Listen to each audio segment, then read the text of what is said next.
اب یہ صحیح ہے یا نہیں ہے، لیکن اسرائیلیات میں یہ ہے کہ اس وقت لوگ اللہ کی قضاء سے کم اور جادو سے زیادہ مرتے تھے، اس لیے حضرت سلیمان علیہ السلام کو حکومت دی گئی کہ وہ جتنے اسکرپچرز ہیں پوری دنیا میں، جتنے جادو کے اسکرپچرز ہیں سارے اکٹھے کر لیں۔ حضرت سلیمان علیہ السلام نے وہ سارے اسکرپچرز اکٹھے کر لیے۔ اب یہاں لوگ جو ہے نا وہ اس بات کے اوپر بغیر سوچے سمجھے جو ہے وہ اعتراض کرتے ہیں کہ جی حضرت سلیمان نے اگر وہ اکٹھے کر لیے تو جلائے کیوں نہیں؟ تو اگر اللہ نے شیطان کو جلا دیا ہوتا تو حضرت سلیمان علیہ السلام بھی وہ اس کو جلا دیتے۔ اللہ نے بھی اس کو مہلت دی۔ نبی اللہ کے حکم سے آگے نہیں جا سکتا۔ حضرت سلیمان نے کیا کیا؟ اپنے تخت کے نیچے دفن کرا دیے۔ اب وہ تخت کوئی 2 فٹ بائی 2 فٹ کا تخت تھا، وہ پہاڑوں کے اندر تھا وہ تخت۔ کچھ کہتے ہیں بہت بڑی وادی تھی، اور کچھ کہتے ہیں کہ وہ ایک پہاڑ کے اوپر تھا وہ تخت۔ یعنی حضرت سلیمان علیہ السلام جب سفر کرتے تھے تو ان کا لشکر بھی تو ساتھ ہی سفر کرتا تھا۔ یعنی بادشاہ تو ہوا پہ اڑ کے چلا گیا تو فوج 2 سال بعد پہنچ رہی ہے، تو بادشاہ 2 سال ہوتا کی کر رہے؟ نبی تھے تو یہ اللہ کا بنایا ہوا اصول ہے نا، اللہ ہر چیز کو ایک بیلنس میں رکھ کے کرتا ہے۔ تو حضرت سلیمان کا تخت وہاں پہ ان کی فوج بھی تھی، ان کا گھر بھی تھا، ان کا محل بھی تھا، وہ پورا تخت ہوا اڑا کے پھرتی تھی۔ اس لیے تو لوگ دیکھنے آتے تھے کہ حضرت سلیمان علیہ السلام کا کانوائے جا رہا ہے، پرندے سایہ کر رہے ہوتے تھے۔ وہ ایک کہانی میں نے شاید ایک پوڈ کاسٹ میں سنائی تھی، تو وہ اسی کی تھی کہ حضرت سلیمان علیہ السلام کا جو ہے نا وہ تخت جب اڑتا تھا تو لوگ دیکھنے آتے تھے، تو ایک لڑکی، اسرائیلیات کہتے ہیں، میں اپنے ٹاپک سے ہٹ جاؤں گا لیکن یہ میں کہانی ایسے ہی سنانا چاہ رہا ہوں۔ اصل میں جادو کی طرف آتا ہوں لیکن یہ کہانی سنا کے آتا ہوں۔ ایک لڑکی تھی جسے اسرائیلیات کہتی کہ اس کی شکل کوئی اچھی نہیں تھی، کچھ لوگ کہتے ہیں کہ کوئی جو ہے نا وہ بدصورت خاتون تھی۔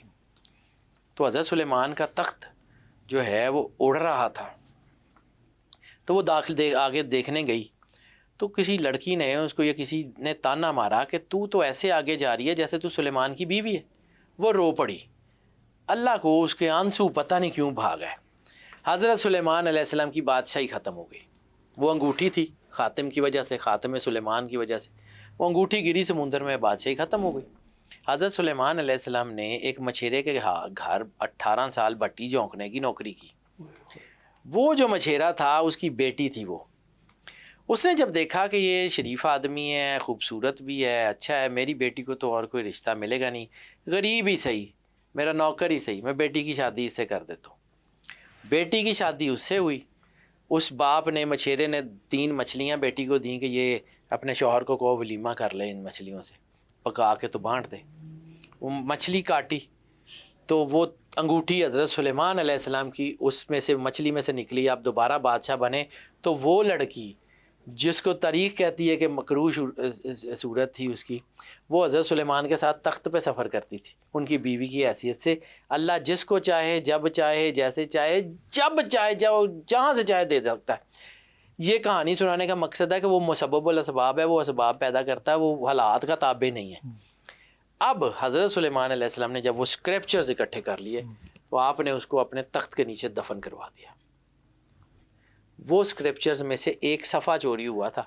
اسرائیلیات کہتی ہیں کہ اس پوری جتنی بھی جادو کی اسکرپچرز تھیں اس میں صرف ایک صفحہ چوری ہو گیا تھا۔ آج پوری دنیا میں جتنا جادو ہے صرف ایک صفحے کی وجہ سے۔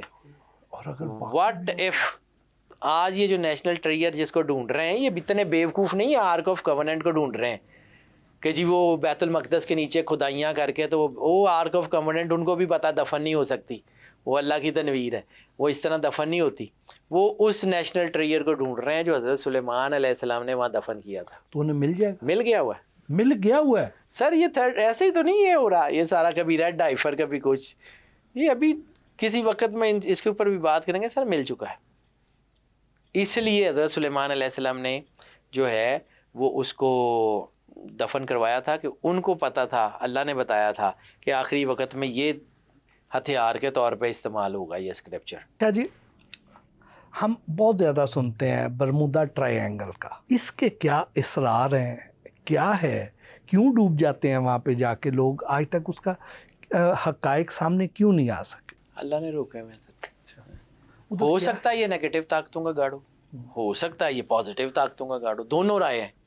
کچھ لوگوں کا خیال ہے کہ یہ جو برمودا ٹرائنگل ہے میامی کے پاس، یہاں پر جو ہے وہ اللہ کا کوئی راز ہے، اور کچھ لوگوں کا خیال ہے کہ جو نگیٹو طاقتیں ہیں ان کا راز ہے، جیسے ایپسٹین کا جزیرہ تھا یا ایسا تھا، ہو سکتا ہے یہاں کوئی ایسی چیز ہو، کوئی چیزیں ہوں۔ پھر دوسری بات یہ ہے کہ یہاں پر ایک کانسیپٹ ہے پورٹلز کا، کائنات ایک نہیں ہے۔ علامہ صاحب پڑھے بغیر اصل میں نہ گزارا نہیں ہوتا۔ آ رہی ہے دمادم صدائے کن فیکون، یہ کائنات ابھی نہ تمام ہے شاید، آ رہی ہے دمادم صدائے کن فیکون۔ تو یہ جو کائنات ہے نا، یہ آن گوئنگ پروسیس ہے۔ یہ جو کائنات ہے یہ بہت بڑا ایک آن گوئنگ پروسیس چل رہا ہے، اور یہ پروسیس جو ہے یہ اس کے اندر ہم ہیں۔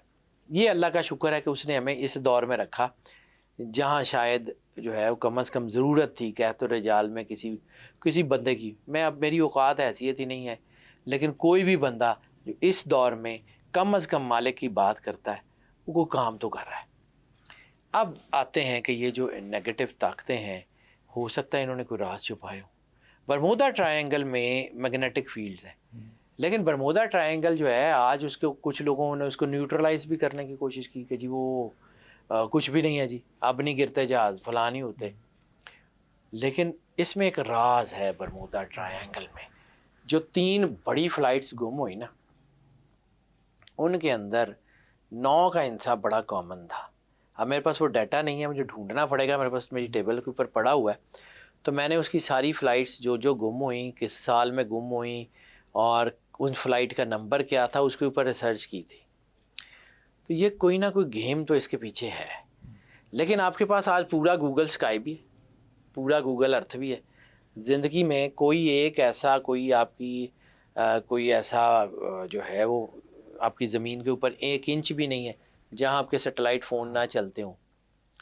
تو پھر برمودا ٹرائنگل کے راز سیٹلائٹس کو تو پتہ ہی ہوں گے، جو شاید ہم تک نہیں پہنچائے جا رہے۔ دوسری بات ایک اور کہ ہم یاجوج ماجوج کی بات کرتے ہیں، تو یاجوج ماجوج نے بھی تو آنا ہے۔ تو یاجوج ماجوج نے جو آنا ہے وہ جو ہے وہ اگر اس زمین پہ ہوتے، یعنی ہم 7-8 ارب ہیں، تو وہ ہم سے کوئی 10 گنا زیادہ ہیں، 70-80 ارب ہیں۔ تو وہ اگر اس زمین پہ ہوتے تو کہاں ہے؟ اس کو کوئی ایویڈنس تو آ چکا ہوتا آج اتنی جدید ٹیکنالوجی میں۔ اس کا مطلب ہے انہوں نے بھی کسی پورٹل سے آنا ہے۔ ہو سکتا ہے برمودا میں کوئی پورٹل ہو۔ اسی طرح ایک پورٹل کا ذکر سرکار ختمی مرتبت بادشاہ کونین صلی اللہ علیہ وسلم نے فرات میں سونے کے پہاڑ کا ذکر کیا تھا، فرات میں سونے کا پہاڑ ہوگا۔ پھر اسی طرح ہمیں نہیں پتا کہ پورٹلز کہاں ہیں، لیکن 3 پورٹلز کا ذکر جو ہے وہ قرآن پاک سے اخذ کیا ہے میں نے تھوڑا سا، اور میں لوگوں کو سنتا بھی ہوں۔ عبدالسلام عارف صاحب کو بھی میں نے بہت سنا ہے، اور بہت سارے لوگ ہیں۔ شیخ جو ہے نا وہ ناظم، میرا ان سے بڑا تعلق بھی کسی دور میں رہا، ان کو بہت سنتا تھا۔ شیخ حشام کو بہت سنتا تھا، ان سے تھا۔ شیخ عمران حسین کے ساتھ میرا ایک اچھا تعلق۔